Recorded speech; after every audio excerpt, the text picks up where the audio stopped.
मैंने कंपनी के खाते से 5 करोड़ रुपए गबन किए, ठीक जॉम्बी के प्रकोप से 72 घंटे पहले। उस समय आई मुगु के पुराने सहपाठी ने फोन पर सिर्फ 3 शब्द कहे थे। उसने जो आखिरी वीडियो भेजा था उसमें मैनहट्टन की सड़क पर सूट पहना हुआ एक आदमी राहगीर की गर्दन को काट कर खा रहा था। मैं कंपनी के वित्तीय सिस्टम में उन अंकों की उस लंबी लाइन को घूर रहा था। पूरे 3 मिनट तक कर्सर ट्रांसफर कंफर्म करने वाले बटन पर चमकता रहा। अगर वह मजाक कर रहा था तो मेरी पूरी जिंदगी बर्बाद हो जाती। अगर यह सच था तो हर किसी की पूरी जिंदगी बर्बाद होने वाली थी। रात के 2:47 बजे पूरी ऑफिस बिल्डिंग में सिर्फ मेरे ऑफिस की लाइट जल रही थी। कंप्यूटर स्क्रीन की नीली रोशनी मेरे चेहरे पर पड़ रही थी। मैं अपनी आंखों में सूखापन और दर्द महसूस कर सकता था। मेज पर रखी कॉफी बहुत पहले ठंडी हो चुकी थी। एशट्रे सिगरेट के टुकड़ों से भर चुका था। एयर कंडीशनर लगातार आवाज कर रहा था। स्कर खिड़की के बाहर शहर अब भी रोशनी से जगमगा रहा था। कभी कभी एम्बुलेंस के सायरन रात के आसमान को चीरते हुए गुजर जाते थे। सब कुछ सामान्य लग रहा था, बहुत ज्यादा सामान्य। मेरा नाम ली वेई है, उम्र 32 साल। मैं इस सरकारी कंपनी में 8 साल से वित्त विभाग में काम कर रहा था। अभी 6 महीने भी नहीं हुए थे कि मुझे वित्तीय जुगवान यानी वित्तीय प्रबंधक के पद पर पदोन्नति मिली थी। आज रात मैं मूल रूप से एक निर्माण परियोजना के भुगतान का ट्रांसफर कर रहा था। ठेकेदार बहुत जल्दी कर रहा था। लीडर ने हस्ताक्षर करके जल्दी प्रक्रिया पूरी करने की मंजूरी दे दी थी। 5 करोड़ रुपए, न कम न ज्यादा। इतने पैसे में शहर के सबसे अच्छे इलाके में एक घर खरीदा जा सकता था, या फिर इतने पैसे किसी इंसान को दुनिया के अंत के बाद बहुत लंबे समय तक जिंदा रख सकते थे। रात के 1:54 बजे अचानक मेरा फोन कांप उठा। स्क्रीन पर एक अंतरराष्ट्रीय कॉल दिखाई दे रही थी। झांग शियाओ। मैंने कॉलर आईडी पर नजर डाली। इस समय उसे न्यूयॉर्क के ऑफिस में होना चाहिए था। वह कॉलेज के दिनों में मेरा रूममेट था। ग्रेजुएशन के बाद वह अमेरिका चला गया और वॉल स्ट्रीट में काम करने लगा। मैं एक सरकारी कंपनी में आ गया। देखते ही देखते 10 साल बीत गए थे। फोन उठाते ही दूसरी तरफ से शोर सुनाई दिया। चीखें, भागते हुए लोगों की आवाजें और किसी चीज के टूटने की आवाज। ली वेई, क्या तुम मेरी आवाज सुन सकते हो? सुन रहा हूँ। तुम्हारी तरफ क्या हो रहा है? जल्दी तैयारी करो। जो भी सामान हो सके सब तैयार करो। खाना, पानी, हथियार, जो कुछ भी सोच सकते हो सब तैयार करो। तुम क्या कह रहे हो? वे लोगों को काट रहे हैं। सच में लोगों को काट रहे हैं, बिल्कुल उन फिल्मों की तरह। जल्दी भागो।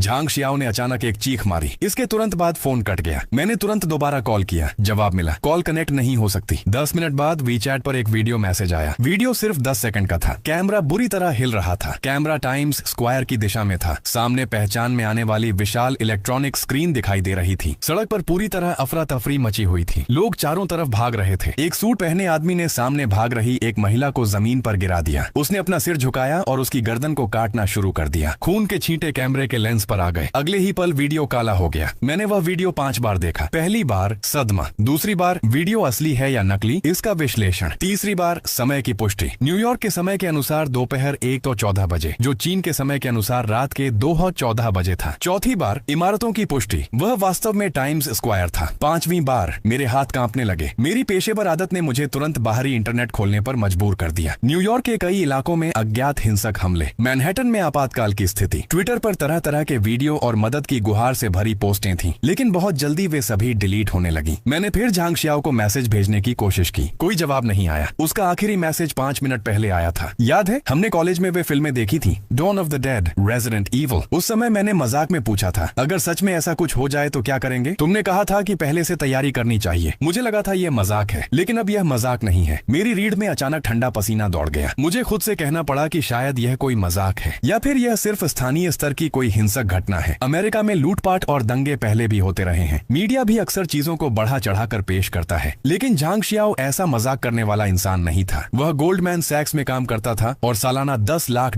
कमाता था। उसके पास आधी रात को मुझे डराने के लिए ऐसा मजाक करने की कोई वजह नहीं थी। मैंने वीडियो बंद कर दिया। मेरे हाथ अब भी कांप रहे थे। या तो मुझे उस पर विश्वास करके अभी कार्रवाई करनी थी, या फिर इसे एक मजाक समझकर सुबह की तरह सामान्य रूप से ऑफिस आना था। लेकिन सवाल यह था, अगर सच में कुछ होने वाला था तो क्या कल सुबह होगी भी? मैंने कई न्यूज वेबसाइट खोली। अमेरिका की खबरों को बहुत दबाकर दिखाया जा रहा था। सिर्फ कुछ बेहद छोटी खबरें थीं। एक शहर में अज्ञात कारणों से सामूहिक हिंसक घटना, एक अस्पताल को अस्थायी रूप से बंद किया गया, एक इलाके में यातायात नियंत्रण लागू किया गया। शब्दों का इस्तेमाल बहुत सावधानी से किया गया था। अज्ञात कारण, अस्थायी, निवारक उपाय। लेकिन कमेंट सेक्शन में पूरी तरह विस्फोट हो चुका था। कुछ लोग कह रहे थे कि उन्होंने अजीब मरीजों को देखा है। कुछ लोग कह रहे थे कि पूरे इलाके को सील कर दिया गया है। कुछ लोगों ने धुंधले वीडियो भी पोस्ट किए थे, लेकिन वे वीडियो भी बहुत जल्दी डिलीट हो गए। मैंने कंपनी के वित्तीय सिस्टम में लॉग इन किया। मेरे सामने 5 करोड़ रुपए का वह ट्रांसफर था। पैसे जिस खाते में जाने थे वह निर्माण कंपनी का आधिकारिक कॉर्पोरेट बैंक अकाउंट था। सारी प्रक्रिया पूरी तरह सही थी। लीडर का इलेक्ट्रॉनिक हस्ताक्षर भी वहीं मौजूद था। मुझे सिर्फ कंफर्म बटन दबाना था। पैसे कल सुबह खाते में पहुंच जाते। मैंने एक और विंडो खोली और उसमें अपना निजी बैंक अकाउंट अकाउंट नंबर डाल दिया। यह एक गंभीर अपराध था, सरकारी धन का गबन। इतनी बड़ी रकम, कम से कम 10 साल की जेल। मैं अपनी नौकरी खो देता, अपनी आजादी खो देता, अपनी इज्जत खो देता। मेरे माता पिता पूरी जिंदगी लोगों के सामने सिर नहीं उठा पाते। मेरी पूरी जिंदगी बर्बाद हो जाती। मुझे 2020 की शुरुआत याद आ गई। उस समय किसने सोचा था कि एक सामान्य सा दिखने वाला वायरस पूरी दुनिया को बदल देगा? किसने सोचा था कि मास्क सोने से भी ज्यादा कीमती हो जाएगा? किसने सोचा था कि घर से बाहर निकलना भी एक विलासिता बन जाएगा? अगर इस बार स्थिति उससे भी ज्यादा गंभीर हुई तो? अगर इस बार यह वायरस नहीं हुआ तो? मेरी उंगलियां कीबोर्ड के ऊपर हवा में रुकी हुई थी। पुराना अकाउंट हटाने के लिए 8 बार की दबानी थी, नया अकाउंट डालने के लिए 16 बार की दबानी थी, कंफर्म करने के लिए 3 बार क्लिक करना था। कुल 27 क्रियाएं, जिंदगी बदल देने वाली 47 क्रियाएं। गलियारे में अचानक कदमों की आवाज सुनाई दी। वह सफाई करने वाली आंटी थी जो सफाई की गाड़ी धकेलते हुए आ रही थी। वह हर दिन इसी समय सफाई करती थी। उनकी सफाई खत्म होने में लगभग 3:30 बज जाते। मैंने गहरी सांस ली और मूल अकाउंट हटाना शुरू कर दिया। 1 अंक, 2 अंक, मेरी उंगलियां जैसे अपनी मर्जी से चल रही थी, यांत्रिक तरीके से कीबोर्ड पर वार कर रही थी। जब मैंने अपना अकाउंट नंबर पूरा दर्ज किया तो स्क्रीन पर दिखाई दे रहे अंक मुझे बेहद अजनबी लगे। वह मेरा अकाउंट था, लेकिन अब उसमें ऐसी रकम आने वाली थी जिसकी मैंने अपनी पूरी जिंदगी में कभी कल्पना तक नहीं की थी। ट्रांसफर की पुष्टि, दूसरी बार पुष्टि, पासवर्ड दर्ज किया, अंतिम पुष्टि। रात के 2:47 और 16 सेकंड पर ट्रांसफर सफल हो गया। 5 करोड़ रुपए मेरे खाते में ट्रांसफर हो गए। मैंने तुरंत सारे निशान मिटाने शुरू कर दिए, ऑपरेशन लॉक डिलीट किए, कैश साफ किया, कुछ मामूली रिकॉर्ड में बदलाव किए। इसे पूरी तरह छिपाना संभव नहीं था, लेकिन कम से कम सोमवार तक देरी तो की जा सकती थी। आज शुक्रवार की सुबह थी, यानी मेरे पास लगभग 72 घंटे थे। कंप्यूटर बंद करते समय मेरी हथेलियां पूरी तरह पसीने से भीगी हुई थी। मैंने फोन उठाया और झांग शियाओ को एक मैसेज भेजा, मिल गया, तैयारी कर रहा हूँ। सामान समेटते समय सफाई करने वाली आंटी अपनी सफाई की गाड़ी लेकर मेरे ऑफिस के दरवाजे के सामने से गुजरी। उनकी उम्र लगभग 50 साल से ज्यादा थी। चेहरे पर थकान साफ दिखाई दे रही थी। मुझे अभी तक ऑफिस में देखकर उनके चेहरे पर हैरानी आ गई। अरे छोटेली, इतनी रात हो गई, अभी तक घर नहीं गए? प्रोजेक्ट का काम अभी अभी खत्म हुआ है। मैंने अपनी आवाज को जितना हो सके सामान्य रखने की कोशिश की। युवाओं को भी अपनी सेहत का ध्यान रखना चाहिए। उन्होंने सिर हिलाया और गाड़ी को आगे धकेलते हुए चली गई। मैंने अपना ऑफिस लॉक किया और लिफ्ट की तरफ बढ़ गया। गलियारा बहुत लंबा था, दोनों तरफ के ऑफिस अंधेरे में डूबे हुए थे। आम दिनों में जो दूरी बिल्कुल सामान्य लगती थी, आज रात वह जैसे कभी खत्म ही नहीं होने वाली थी। मैं अपने कदमों की गूंज सुन सकता था, अपने कानों में खून के बहने की आवाज सुन सकता था और अपनी पीठ पर ठंडक महसूस कर सकता था। लिफ्ट नीचे जा रही थी। मैं ऊपर लगे नंबरों को बदलते हुए देख रहा था। 16, 22, 21। हर मंजिल नीचे जाते हुए मुझे ऐसा लग रहा था जैसे मैं किसी गहरी खाई के और करीब जा रहा हूँ। लेकिन अजीब बात यह थी कि डर के अलावा मेरे अंदर एक तरह की राहत भी थी। निवेश पहले ही बाहर निकाल चुका था, चाहे यह गहरी खाई हो या फिर बच निकलने वाली नाव। कम से कम मैंने बाहर निकलने का रास्ता चुन लिया था। जैसे ही मैं बिल्डिंग से बाहर निकला, सुबह की ठंडी हवा मेरे चेहरे से टकराई। सड़क पर अभी भी कुछ टैक्सियां चल रही थीं। कन्वीनियंस स्टोर की लाइटें अब भी जल रही थीं। सब कुछ इतना सामान्य था, इतना सामान्य कि रोने का मन कर रहा था। मैंने फोन निकाला और सर्च करना शुरू किया। कहाँ दंगारोधी दरवाजे मिल सकते हैं, कहाँ बड़ी मात्रा में आपातकालीन सामान मिल सकता है, कहाँ जनरेटर मिलेंगे। 72 घंटे, अगर ये मेरी जिंदगी के आखिरी 72 घंटे की आजादी थे, तो मैं इनका इस्तेमाल एक आखिरी दिन की तरह नहीं, बल्कि एक ऐसी जगह बनाने में करूंगा जहां दुनिया के अंत के बाद भी जिंदा रहा जा सके। एक डूम्सडे किला। अगर मैं गलत हुआ तो जेल में बैठकर पछताऊंगा, और अगर मैं सही हुआ तो घर वापस जाने के रास्ते में रेडियो पर देर रात का कार्यक्रम चल रहा था। होस्ट शहर की डरावनी कहानियां सुना रहा था। मैंने रेडियो बंद कर दिया। यह दुनिया पहले ही काफी अजीब हो चुकी थी, इसे और कहानियों की जरूरत नहीं थी। सुबह के 4 बजे मैं पहले से ही किराए के एक बड़े ट्रक में बैठा था। मैं फोन पर बिखरी हुई खरीदारी की लंबी सूची देख रहा था। अभी अभी 24 घंटे खुले रहने वाले किराए के वाहन केंद्र पर कर्मचारी मुझे अजीब नजरों से देख रहा था। एक अधेड़ उम्र का आदमी झुर्रीदार शर्ट पहने हुए सुबह सुबह एक बड़ा मालवाहक ट्रक किराए पर ले रहा था, और ऊपर से 3 दिनों के लिए। कोई भी देखता तो उसे शक होता। मैंने उसे 2000 युआन नकद टिप के रूप में थमा दिए। इसके बाद उसने कुछ नहीं पूछा। इस समय शहर बेहद शांत था। सिर्फ सफाई कर्मचारी रात की गंदगी साफ करने के लिए सड़कों पर निकलना शुरू कर चुके थे। मेरा पहला पड़ाव शहर के पश्चिमी हिस्से का निर्माण सामग्री थोक बाजार था। हालांकि अभी बाजार खुला नहीं था। बैंक की तिजोरी जैसे स्तर की सुरक्षा वाली चीज चाहिए थी। मैं बाजार के गेट पर आधे घंटे तक इंतजार करता रहा। आखिरकार एक दुकान की लाइट जलती हुई दिखाई दी। दुकान के मालिक का उपनाम चेन था। उसकी उम्र 40 से ज्यादा थी। वह पायजामा पहने हुए बाहर आया और उसके चेहरे पर साफ झुंझलाहट थी। भाई, इतनी सुबह? बहुत जरूरी है क्या? मैंने सीधे अपना फोन निकाला। मुझे सबसे अच्छा दंगारोधी दरवाजा चाहिए, A ग्रेड प्रमाणित, ऐसा जो दंगों और जबरन तोड़ने से बचा सके। बूढ़े चेन की आंखें चमक उठी।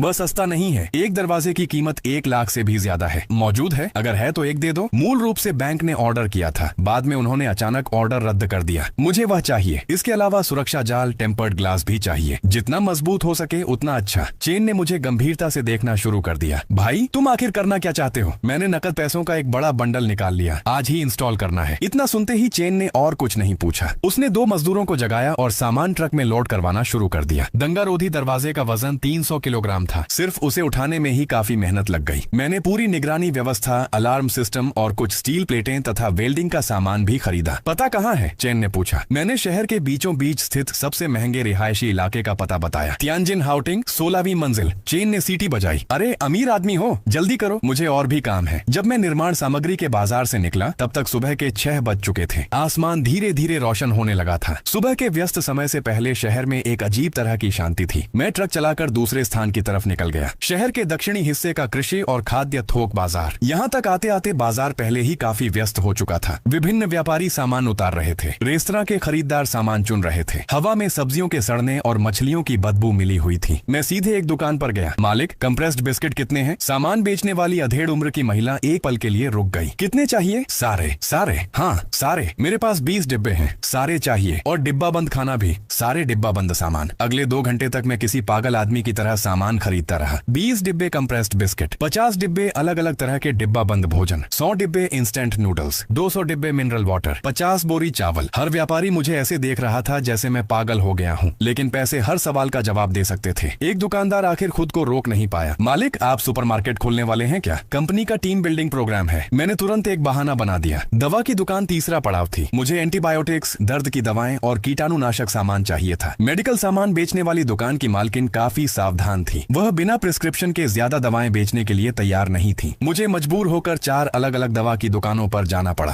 तभी जाकर जरूरी दवाओं का बुनियादी स्टॉक पूरा हो पाया। फेस स्किन की दवा 20 बोतल, मेडिकल अल्कोहल 10 बोतल, गॉज 100 पैकेट, टूर्निकेट 20, सर्दी की दवा, बुखार की दवा, दस्त की दवा, एलर्जी की दवा, जो कुछ खरीदा जा सकता था मैंने सब खरीद लिया। सुबह के 9 बजे मैं सामान से भरे तीसरे वाहन को चलाकर घर की तरफ लौट रहा था। तियानजिन हाउटिंग इस शहर के सबसे महंगे रिहायशी इलाकों में से एक था। मेरा घर 16वीं मंजिल पर था। 277 वर्ग मीटर, उत्तर दक्षिण दिशा में खुला हुआ। 2 साल पहले मैंने लोन लेकर इसे खरीदा था। हर महीने की ईएमआई मुझे सांस लेने तक पर भारी पड़ती थी, लेकिन अब पीछे मुड़कर देखता हूँ तो शायद यह मेरी जिंदगी का सबसे सही फैसला था। ऊंची मंजिल, आसानी से बचाव किया जा सकता था और चारों तरफ देखने के लिए शानदार दृश्य। लिफ्ट में मेरी मुलाकात एक पड़ोसी से हुई। वह उसी मंजिल पर रहता था। उसका नाम सु शियाओयू था। वह एक ऑनलाइन स्ट्रीमर था। आमतौर पर कॉस्मेटिक प्रोडक्ट्स की लाइव स्ट्रीम करता था। दिखने में बहुत सुंदर था, लेकिन हमेशा अकेला रहता था। ली भाई, इतना सारा सामान खरीद रहे हो? उसने मेरी बड़ी फ्लैट ट्रॉली को उत्सुकता से देखा। उस पर ढेर सारे डिब्बे रखे हुए थे। कंपनी का अस्थायी सामान मेरे पास रखा है। वह हल्का सा हंसा, लेकिन उसकी आंखों से साफ पता चल रहा था कि उसे मेरी बात पर विश्वास नहीं हुआ। लिफ्ट 16वीं मंजिल पर पहुंची। उसने मेरे लिए दरवाजा खुला रखा। मैं सामान बाहर निकालकर ले जाने लगा। मदद चाहिए? नहीं धन्यवाद। मैं महसूस कर सकता था कि वह काफी देर तक गलियारे में खड़ा होकर मुझे देखता रहा, फिर अपने घर में वापस चला गया। इसके बाद के कई घंटे मैं किसी मशीन की तरह सामान ढोता रहा। चेन के लोग भी पहुंच गए। उन्होंने दंगारोधी दरवाजा लगाना शुरू कर दिया। इलेक्ट्रिक ड्रिल की आवाज पूरे फ्लोर में गूंज रही थी, लेकिन दिन का समय था और ज्यादातर लोग ऑफिस जा चुके थे। किसी ने शिकायत नहीं की। दोपहर में मैंने खरीदारी जारी रखी। इस बार मेरा लक्ष्य आउटडोर सामान की दुकान थी। जनरेटर सबसे जरूरी चीज थी। मैंने 3 जनरेटर खरीदे, 2 पेट्रोल वाले, 1 डीजल वाला। सभी की क्षमता 5000 वॉट से ज्यादा थी। इसके अलावा सोलर पैनल भी खरीदे। हालांकि उनकी दक्षता बहुत ज्यादा नहीं थी, लेकिन जो भी था कम से कम कुछ तो था। जरूरी उपकरणों की 2-2 यूनिट खरीदी, सभी प्रोफेशनल ग्रेड के। 20 तेज रोशनी वाली टॉर्च, 6 वॉकी टॉकी, दूरबीन,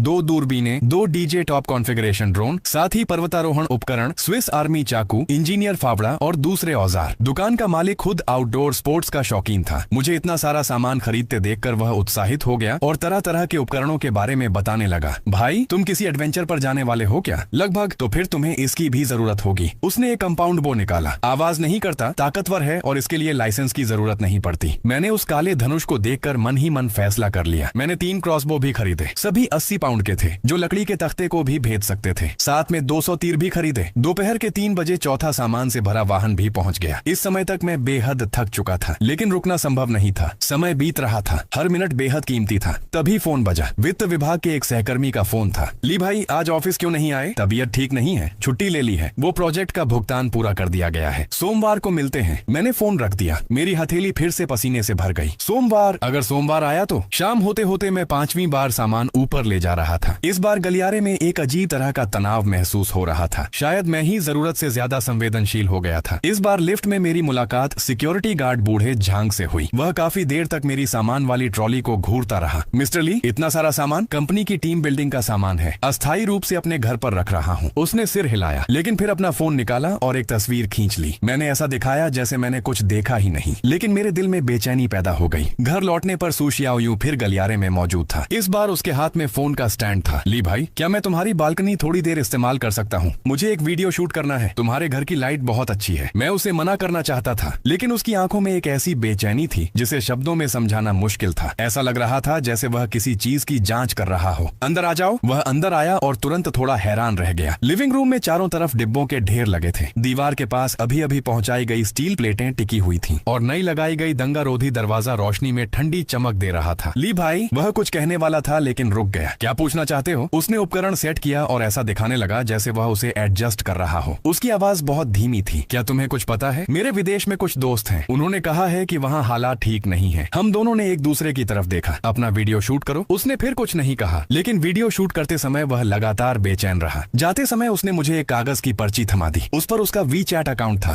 अगर सच में कुछ होता है तो क्या हम फिर बात कर सकते हैं? हाँ। रात के 8 बजे आखिरी बैच का सामान भी पहुंच गया। मैं सोफे पर पसर गया। मेरे सामने पहाड़ जैसे सामान के ढेर लगे थे। खाना, पानी, दवाइयाँ, औजार, हथियार, ऊर्जा उपकरण, जो कुछ होना चाहिए था सब मौजूद था। तभी मेरे फोन पर एक न्यूज नोटिफिकेशन आया। एक एयरलाइन ने उड़ानों में बदलाव की घोषणा की थी। मैंने उसे खोला। नीचे एक छोटी सी लाइन लिखी थी, ऑपरेशनल समायोजन के कारण कुछ अंतर्राष्ट्रीय उड़ानें अस्थायी रूप से निलंबित। कमेंट सेक्शन बंद कर दिया गया था। मैं खड़ा हुआ और 16वीं मंजिल की बालकनी में चला गया। यहाँ से आसपास का पूरा इलाका दिखाई दे रहा था। शहर की लाइटें जलने लगी थीं। सड़कों पर गाड़ियों की लंबी कतारें थीं। लोग नाइट मार्केट में बारबेक्यू खा रहे थे, मॉल में खरीदारी कर रहे थे, सिनेमा हॉल में डेट पर जा रहे थे। यह शहर अभी भी सामान्य रूप से चल रहा था। किसी को नहीं पता था कि 72 घंटे बाद क्या होने वाला है, सिवाय मेरे, एक ऐसे पागल आदमी के जिसने अभी अभी कंपनी से 5 करोड़ रुपए गबन किए थे। मैंने फोन उठाया और अगले दिन के काम की योजना बनाना शुरू कर दी। दरवाजे और खिड़कियां मजबूत करना, सिक्योरिटी कैमरे लगाना, जनरेटर की जांच करना, सामान व्यवस्थित करना। अभी 48 घंटे बाकी थे। शनिवार सुबह 6 बजे मैं अचानक नींद से जाग गया। मैंने नीचे झांक कर देखा। सुबह के बाजार के दुकानदार अपनी दुकानें लगा रहे थे। आम शनिवार की सुबह जैसा दृश्य था। बुजुर्ग सब्जियां खरीद रहे थे, लोग कुत्तों को घुमा रहे थे। सब कुछ सामान्य था, लेकिन मैं जानता था यह सामान्य जीवन आखिर कब तक चलने वाला था। कल रात में सामान व्यवस्थित करते करते सुबह के 3 बजे तक जागता रहा था। सभी सामान को अलग अलग श्रेणियों में बांट कर रखा था। लिविंग रूम एक गोदाम में बदल चुका था। मुख्य बेडरूम को स्टोरेज रूम बना दिया था। सिर्फ मेरे सोने के लिए थोड़ी जगह छोड़ी थी। पूरा घर सामान से भरा देखकर मेरे दिल को थोड़ी शांति मिली। फोन पर कंपनी की 10 से ज्यादा मिस्ड कॉल थी। मैंने किसी का जवाब नहीं दिया। वैसे भी सोमवार को उन्हें सब पता चल जाएगा। मैंने आज का काम शुरू किया। सबसे पहले खिड़कियों को मजबूत करना था। हालांकि कांच पहले से ही टेम्पर्ड था, फिर भी मैंने अंदर की तरफ स्टील की रॉड का एक और जाल वेल्ड कर दिया। वेल्डिंग की चिंगारियां चारों तरफ उड़ रही थीं। मैंने काले चश्मे पहन रखे थे। मेरे हाथ बेहद स्थिर थे। ऐसी वेल्डिंग मैंने हाई स्कूल के समय अपने पिता से सीखी थी। तब मैंने कभी नहीं सोचा था कि एक दिन इसका इस्तेमाल इस तरह करना पड़ेगा। सिक्योरिटी कैमरा सिस्टम ने हर कोण को कवर कर लिया था। मुख्य दरवाजा, गलियारा, लिफ्ट का प्रवेश द्वार, सीढ़ियों का रास्ता, यहाँ तक कि बालकनी के बाहर का हिस्सा भी। डिस्प्ले स्क्रीन लिविंग रूम में रखी थी। वह 24 घंटे चालू रहने वाली थी। दोपहर में मैंने जनरेटर की जांच की। पेट्रोल वाला जनरेटर बहुत शोर करता था, लेकिन उसकी पावर स्थिर थी। डीजल वाला और भी ज्यादा शोर करता था, लेकिन उसका रन टाइम लंबा था। सोलर पैनल बालकनी में लगा दिए। मौसम अच्छा रहा तो वे कम से कम बुनियादी बिजली की जरूरत पूरी कर सकते थे। मैंने सौर पावर बैंक भी तैयार रखे थे। अब उन्हें बारी बारी से चार्ज करना शुरू कर दिया। व्यस्त रहना इंसान को कुछ समय के लिए डर भूलने में मदद करता है। दोपहर के 2 बजे दरवाजे पर दस्तक हुई। सिक्योरिटी कैमरे में सू शियाओयू दिखाई दिया। उसके हाथ में कुछ सामान था। ली भाई, मैंने कुछ स्नैक्स बनाए हैं। सोचा शायद तुमने लंच नहीं किया होगा। मैंने दरवाजा खोला और उसे अंदर आने दिया। आज उसने बहुत खूबसूरत मेकअप किया हुआ था, लेकिन उसकी आंखों के नीचे के काले घेरे छिप नहीं पा रहे थे। कल रात ठीक से सोए नहीं? हाँ। उसने डिब्बा मेज पर रखा और चारों तरफ देखने लगा। तुम सच में किसी चीज की तैयारी कर रहे हो क्या? मैंने जवाब नहीं दिया। मैंने डिब्बा खोला। अंदर हाथ से बनाए हुए बिस्किट थे। धन्यवाद। वह सोफे के किनारे बैठ गया। उसकी उंगलियां उसके कपड़ों के किनारे को लगातार मरोड़ रही थीं। मैं कल रात लगातार विदेशी वेबसाइट्स देख रहा था। बहुत सारी खबरें डिलीट कर दी गई हैं। लेकिन ली भाई, क्या सच में कुछ बड़ा होने वाला है? तुम्हें क्या लगता है? मेरा एक दोस्त अमेरिका में है। उसने कहा कि वहाँ सुपरमार्केट पहले ही लूट लिए गए हैं और कुछ वीडियो भी हैं। हालांकि वे बहुत धुंधले हैं, लेकिन उन लोगों का चेहरा, वह अपनी बात पूरी नहीं कर पाया। लेकिन मैं जानता था कि उसने क्या देखा था। अगर सच में कुछ हो गया तो तुम क्या करने वाले हो? मैंने पूछा। मुझे नहीं पता। उसकी आवाज बहुत धीमी थी। मैं अकेला रहता हूँ। मेरे परिवार के सभी लोग दूसरे शहर में हैं, लेकिन मैं जानता हूँ असल में मैं बहुत डरा हुआ हूँ। कुछ देर तक कमरे में खामोशी रही। वह खड़ा हुआ। माफ करना, मुझे तुम्हें परेशान नहीं करना चाहिए था। रुको। मैंने उसे रोक लिया। तुम्हारे घर में खाने का सामान है? कुछ कुछ है, अगर पर्याप्त नहीं है तो मैं तुम्हें कुछ दे सकता हूँ, लेकिन याद रखना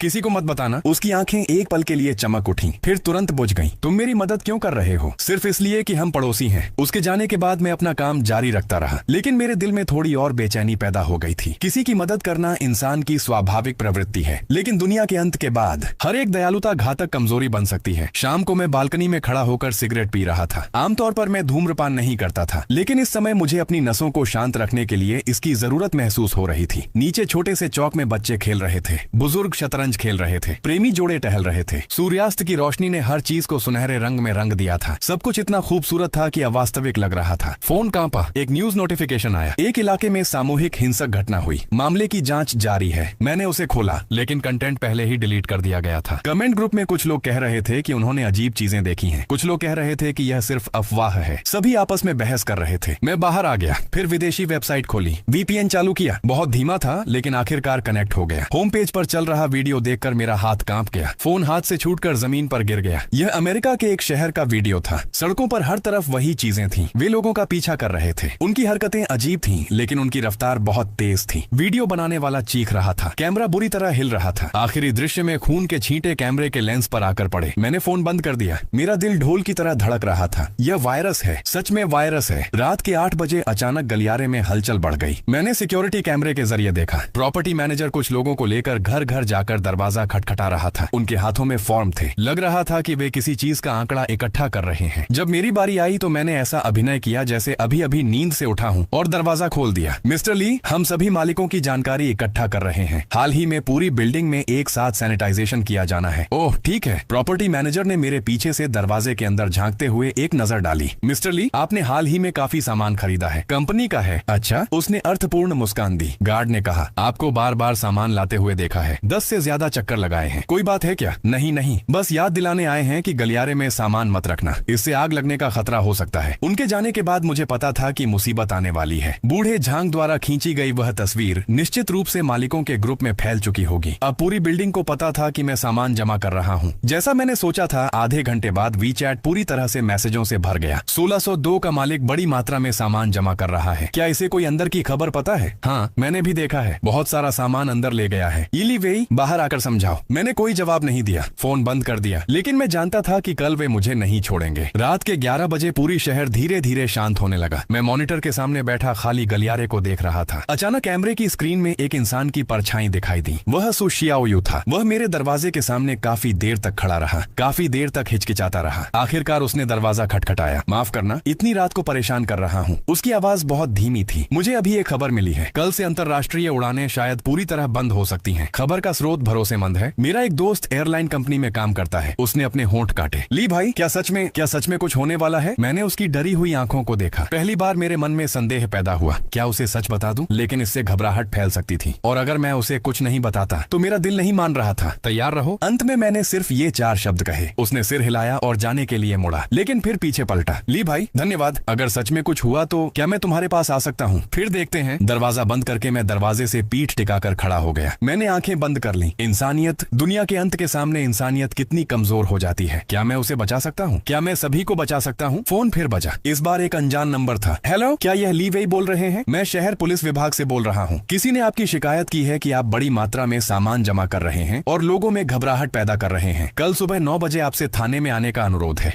अगर आप नहीं आए तो हम खुद आपके घर आएंगे। फोन कट गया। मैं खिड़की से बाहर रात के आसमान को देखने लगा। आसमान में कोई तारा नहीं था, सिर्फ दूर की ऊंची इमारतों की रोशनियां थीं और सिर्फ 24 घंटे बाकी थे। सब कुछ साफ हो जाएगा। मैं पागल था या फिर यह दुनिया पागल हो गई थी? सुबह के 3 बजे एक नोटिफिकेशन ने मुझे पूरी तरह जगा दिया। आपातकालीन सूचना, सिस्टम मेंटेनेंस के कारण कुछ क्षेत्रों में नेटवर्क सेवाओं में उतार चढ़ाव हो सकता है, कृपया समझें। मैंने तुरंत कंप्यूटर खोला और तरह तरह की जानकारी डाउनलोड करना शुरू कर दिया। मेडिकल फर्स्ट एड, जंगल में जीवित रहने के तरीके, औजार बनाने की जानकारी, खाना सुरक्षित रखने के तरीके, जो कुछ डाउनलोड किया जा सकता था मैंने सब डाउनलोड कर लिया। इंटरनेट की स्पीड लगातार धीमी होती जा रही थी और आखिरकार पूरी तरह बंद हो गई। मैंने फोन उठाया। सिग्नल सिर्फ एक बार था। मैंने अपने माता पिता को मैसेज भेजा, हाल में घर से बाहर मत निकलना, थोड़ा ज्यादा खाना खरीद लेना। मैसेज दिखाई दे रहा था, भेजा नहीं जा सका। सुबह होने वाली थी। पूर्व दिशा में आसमान धीरे धीरे सफेद होने लगा। एक नया दिन शुरू हो रहा था। आखिरी दिन। मैं बालकनी में खड़ा होकर इस शहर को देख रहा था जो जल्द ही बदलने वाला था। सड़कों पर पहले से ही कुछ लोग सुबह सुबह निकल चुके थे। उन्हें अभी नहीं पता था कि शायद यह आखिरी सामान्य सुबह थी। 24 घंटे का काउंटडाउन शुरू हो चुका था। रविवार सुबह के 8 बजे दरवाजे पर हुई दस्तक ने मुझे नींद से जगा दिया। यह सामान्य दस्तक नहीं थी, बल्कि ऐसा लग रहा था जैसे कई लोग एक साथ दरवाजा खटखटा रहे हों। सिक्योरिटी कैमरे में गलियारा लोगों से भरा हुआ दिखाई दे रहा था। सबसे आगे प्रॉपर्टी मैनेजर था, उसके पीछे 7-8 पड़ोसी थे और उनके साथ सिक्योरिटी गार्ड बूढ़ा जांग भी था। उन सभी के चेहरों पर गुस्सा और शक साफ दिखाई दे रहा था। ली वेई, दरवाजा खोलो, हमें पता है कि तुम अंदर हो। मैंने कपड़े पहने, गहरी सांस ली और दरवाजा खोला। सिर्फ एक छोटी सी दरार, सुरक्षा चेन अभी भी लगी हुई थी। क्या बात है? प्रॉपर्टी मैनेजर ने मेरे सामने प्रिंट की हुई तस्वीरों का एक बंडल उठा दिया। समझाओ, इतना सारा सामान जमा क्यों कर रहे हो? तस्वीरें बिल्कुल साफ थीं। सामान लाते हुए मेरे हर एक दृश्य की तस्वीर थी। बूढ़ा झांग पीछे से बोला, मैंने गिनती की है, कम से कम 20 गाड़ियों में सामान आया है। इतना सामान तो एक आदमी को कई साल तक खिलाने के लिए काफी है। यह मेरी आजादी है। आजादी? चश्मा पहने एक अधेड़ आदमी आगे बढ़ाया। क्या तुम्हें पता है कि तुम्हारे इस व्यवहार से लोगों में घबराहट फैल सकती है? सब लोग सोच रहे हैं कि कहीं युद्ध तो शुरू नहीं होने वाला। मैंने कोई खबर किसी को नहीं बताई है, तो फिर तुम इतना सामान क्यों जमा कर रहे हो? प्रॉपर्टी मैनेजर लगातार दबाव डाल रहा था। क्या तुम्हें कोई अंदर की खबर मिली है? तुम कहाँ काम करते हो? क्या तुम किसी सरकारी विभाग में काम करते हो? भीड़ में हलचल मच गई। किसी ने चिल्लाकर कहा, इससे सामान बाहर निकालकर बांटने को कहो। हाँ, क्यों सिर्फ यह अकेला आदमी सामान जमा करके रखे? पुलिस को बुलाओ। मैंने इस भीड़ को देखा। मेरे दिल में अचानक एक गहरी उदासी पैदा हुई। 24 घंटे बाद वे सभी पछताएंगे, लेकिन अभी कुछ भी कहना बेकार था। यह कंपनी का सामान है। मैंने फिर वही बहाना इस्तेमाल किया, कल इसे ले जाया जाएगा। किसे बेवकूफ बना रहे हो? प्रॉपर्टी मैनेजर ने ठंडी हंसी हंसी। कौन सी कंपनी अपना माल किसी कर्मचारी के घर में रखती है? ठीक उसी समय जब स्थिति नियंत्रण से बाहर होने वाली थी, लिफ्ट ने डिंग की आवाज की। दरवाजा खुला। बाहर सु शियाओयू आया। उसने बेहद सुंदर मेकअप कर रखा था, हाथ में फोन था और वह लाइव स्ट्रीम कर रहा था। दोस्तों देखिए यहाँ क्या हो रहा है। लोग मेरे पड़ोसी के घर के बाहर क्यों जमा है? आखिर ये लोग क्या करने वाले हैं? प्रॉपर्टी मैनेजर का चेहरा बदल गया। सु मैडम, यह मालिकों के बीच का निजी मामला है। सीम, निजी मामला? तो क्या निजी मामला होने के नाम पर किसी के घर के दरवाजे को इस तरह घेरा जा सकता है? उसने फोन का कैमरा प्रॉपर्टी मैनेजर की तरफ कर दिया। आइए मेरे फॉलोअर्स को समझाइए, क्या प्रॉपर्टी मैनेजमेंट को इस तरह किसी निवासी को परेशान करने का अधिकार है? हमने किसी को परेशान नहीं किया। तो फिर आप लोग यहाँ क्या कर रहे हैं? सु शियाओयू मेरे पास आकर खड़ा हो गया। कोई अपने घर में क्या सामान रखता है, इससे आपको क्या मतलब? लाइव स्ट्रीम के कमेंट लगातार तेजी से आने लगे। हर कोई पूछ रहा था कि आखिर हो क्या रहा है। प्रॉपर्टी मैनेजर समझ गया कि अगर यह मामला ज्यादा बड़ा हो गया तो स्थिति संभालना मुश्किल होगा। उसका चेहरा गुस्से से लाल पड़ गया। सु मैडम, आपको पूरी स्थिति का पता नहीं है। मुझे पता है, सु शियाओयू मीठी मुस्कान के साथ बोला। ली भाई ने कहा है कि यह कंपनी का सामान है, कुछ समय के लिए यहाँ रखना है। इसमें क्या समस्या है? फिर उसने कैमरा अपनी तरफ घुमाया। दोस्तों आप लोग बताइए, क्या अपने ही घर में सामान रखना अपराध है? कमेंट सेक्शन में एक साथ जवाब आने लगे। अपराध नहीं है, प्रॉपर्टी वाले जरूरत से ज्यादा दखल दे रहे हैं। सपोर्ट करो इस लड़की को। प्रॉपर्टी मैनेजर फिर कुछ कहने की कोशिश करने लगा। क्या कह रहे हो? तभी उसका फोन बज उठा। फोन उठाकर बात खत्म करने के बाद उसके चेहरे का रंग बहुत खराब हो गया। फिलहाल ऐसा ही रहने देते हैं, उसने दांत भींचते हुए कहा। लेकिन मिस्टर ली, ऊपर तक इस मामले की जानकारी पहुंच चुकी है। आपके पास कोई उचित स्पष्टीकरण होना चाहिए। भीड़ अनिच्छा से वहां से चली गई। जाते समय बूढ़े झांग ने पीछे मुड़कर मेरी तरफ देखा। उसकी आंखों में एक जटिल भाव था। सु शियाओयू ने लाइव स्ट्रीम बंद कर दी और दीवार से टिक गया।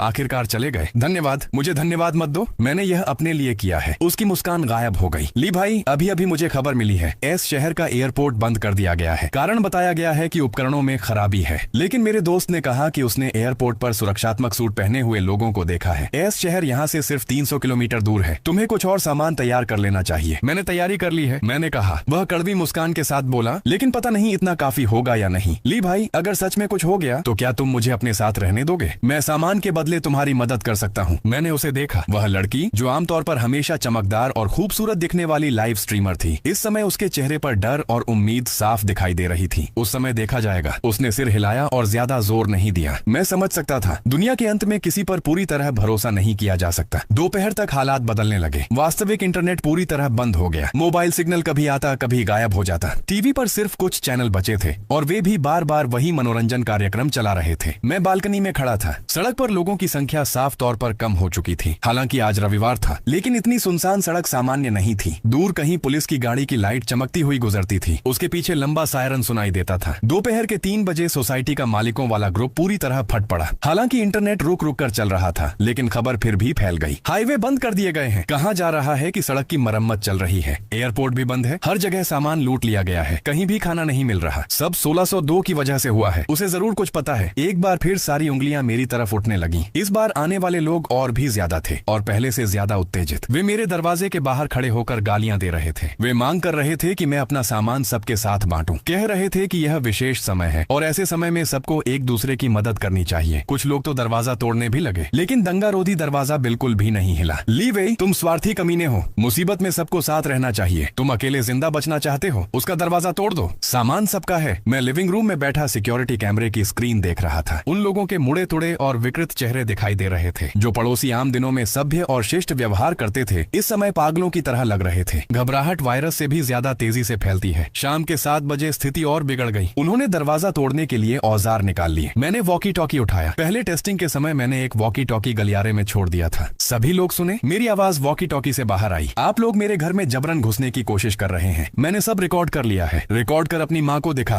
किसी ने गाली देते हुए चिल्लाया। अब इस समय इसकी कौन परवाह करता है, तो मैं भी तुम्हें बता देता हूँ। मेरी आवाज बेहद शांत थी। तुम लोग इस दरवाजे को तोड़ नहीं सकते, और अगर तोड़ भी लिया तो मेरे पास हथियार है। भीड़ एक पल के लिए शांत हो गई। तुम्हारे पास बंदूक है? प्रॉपर्टी मैनेजर की आवाज में थोड़ा कंपन था। तुम लोग कोशिश करके देख सकते हो। आधे घंटे तक दोनों पक्ष आमने सामने डटे रहे। आखिरकार वे लोग चले गए, लेकिन मैं जानता था यह सिर्फ अस्थायी था। रात के 11 बजे मैंने आखिरी बार अपने सारे उपकरणों की जांच की। दंगारोधी दरवाजा सही था। सिक्योरिटी कैमरे सामान्य थे। जनरेटर तैयार था। हथियार तैयार थे। खाना और पानी 2 लोगों के लिए पर्याप्त था। हाँ, 2 लोगों के लिए। मैंने फैसला कर लिया था, अगर कल सच में प्रकोप शुरू हो गया तो मैं सुशियाओयू को अपने साथ रहने दूंगा। इसलिए नहीं कि मैं दयालु था, बल्कि इसलिए कि दुनिया के अंत में 2 लोग एक दूसरे पर भरोसा करके साथ रहें तो अकेले सामना करने की तुलना में जिंदा रहना आसान होगा। रात के 11:43 बजे अचानक फोन का सिग्नल वापस आ गया। एक नोटिफिकेशन स्क्रीन पर आया। आपातकालीन सूचना। कल से इस शहर में अस्थायी नियंत्रण उपाय लागू किए जाएंगे। सभी नागरिकों से अनुरोध है कि घर के अंदर रहें और बाहर न निकलें। कारण नहीं बताया गया था। समय सीमा भी नहीं बताई गई थी। मैं बालकनी में चला गया। पूरा शहर एक अजीब खामोशी में डूबा हुआ था। न गाड़ियों की आवाज, न लोगों की आवाज, यहाँ तक कि कुत्तों के भौंकने की आवाज भी नहीं थी। सिर्फ दूर कहीं कहीं पुलिस की लाइटें चमक रही थीं, अंधेरे में भूतों की तरह। रात के 11:59 बजे मैंने फोन पर समय बदलते हुए देखा। आधी रात। सोमवार शुरू हो गया। लगभग उसी समय दूर से पहली चीख सुनाई दी। सुबह के 5 बजे मैं खिड़की के बाहर हुई टक्कर की आवाज से जाग गया। यह सामान्य आवाज नहीं थी, बल्कि लगातार हो रही किसी भारी चीज की टक्कर जैसी आवाज थी। उसके साथ धातु के मुड़ने की आवाज भी आ रही थी। मैं बालकनी की तरफ दौड़ा और नीचे देखा। सुबह की हल्की रोशनी में नीचे का दृश्य देखकर मेरी सांस अटक गई। सोसाइटी का मुख्य गेट पहले ही टूट चुका था। एक कार गेट के सामने तिरछी खड़ी थी। उसका बोनट पूरी तरह अंदर धंस चुका था। कार का दरवाजा खुला हुआ था। ड्राइविंग सीट पर गहरे रंग के निशान दिखाई दे रहे थे। लेकिन इससे भी ज्यादा डरावनी बात यह थी कि कार के आसपास कुछ परछाइयां घूम रही थीं। उनकी हरकतें कठोर और अजीब थीं। यह मैंने अब तक देखी किसी भी फिल्म से कहीं ज्यादा भयावह था। यह बिल्कुल अलग तरह का वायरस था। सुबह 6:15 बजे इंसान की एक चीख सुनाई दी, नीचे की किसी मंजिल से। चीख इतनी दर्दनाक थी कि दिल दहला दे। फिर अचानक सब कुछ शांत हो गया। मैंने सिक्योरिटी कैमरा खोला। गलियारा अभी भी खाली था, लेकिन चीख पुकार और भागने की आवाजों से साफ पता चल रहा था कि कोई भाग रहा था और कोई चीज उसका पीछा कर रही थी। सुबह 6:42 बजे दरवाजे पर दस्तक हुई। वह सुशियाओयू था। उसने अभी भी नाइट सूट पहन रखा था। चेहरा बिल्कुल सफेद पड़ चुका था। हाथ में एक बैग था। जल्दी बाहर बाहर। वह ठीक से बोल भी नहीं पा रहा था। मैंने उसे अंदर आने दिया। जल्दी से दरवाजा बंद करो। मैंने देखा उसकी आवाज कांप रही थी। नीचे लोगों को काट रहे हैं। सच में लोगों को काट रहे हैं। गहरी सांस लो। शांत हो जाओ। मैंने उसे पानी की एक बोतल दी। तुम क्या लेकर आए हो? उसने बैग खोला। कुछ बोतलें पानी की, कुछ स्नैक्स, पावर बैंक और एक फल काटने वाला चाकू। बहुत कम है, मुझे पता है। वह कड़वी मुस्कान के साथ बोला। कल खरीदने की कोशिश की थी, लेकिन हर जगह दुकानें बंद थीं। सुबह के 7 बजे पूरी बिल्डिंग जाग चुकी थी। चीखें, दरवाजे तोड़ने की आवाजें, मदद के लिए पुकार, सब एक साथ सुनाई दे रहे थे। हे भगवान, सुशियाओयू ने अपना मुंह ढक लिया। कल जो लोग मेरा सामान लूटने आए थे वे सभी आ गए हैं। प्रॉपर्टी मैनेजर सबसे आगे था। उसकी शर्ट फटी हुई थी। चेहरे पर खून लगा हुआ था। दरवाजा खोलो, मैं आपसे विनती करता हूँ। वे लोग पागलों की तरह दरवाजा पीट रहे थे। उनकी आवाज ने उन चीजों को भी अपनी तरफ खींच लिया था। सिक्योरिटी कैमरे के जरिए मैंने देखा, गलियारे के आखिर में एक परछाई दिखाई दी। वह बूढ़ा झांग था, लेकिन अब वह पहले वाला बूढ़ा झांग नहीं था। उसकी यूनिफॉर्म फटी हुई थी, आंखें खून से लाल थीं और उसके मुंह के कोने पर गहरे लाल रंग के निशान थे। दरवाजा खोलो। प्रॉपर्टी मैनेजर ने बूढ़े झांग को देखते ही उसकी आवाज बदल गई। मैंने हाथ में पकड़ी क्रॉसबो को कसकर पकड़ लिया, लेकिन कोई कदम नहीं उठाया। सुशियाओयू ने मेरी तरफ देखा। तुम उन्हें बचाओगे नहीं? बचा नहीं सकता। मैंने मॉनिटर की तरफ इशारा किया। बहुत देर हो चुकी है। बूढ़ा झांग अचानक झपटा। उसकी रफ्तार बेहद तेज थी। प्रॉपर्टी मैनेजर वहीं गिर पड़ा।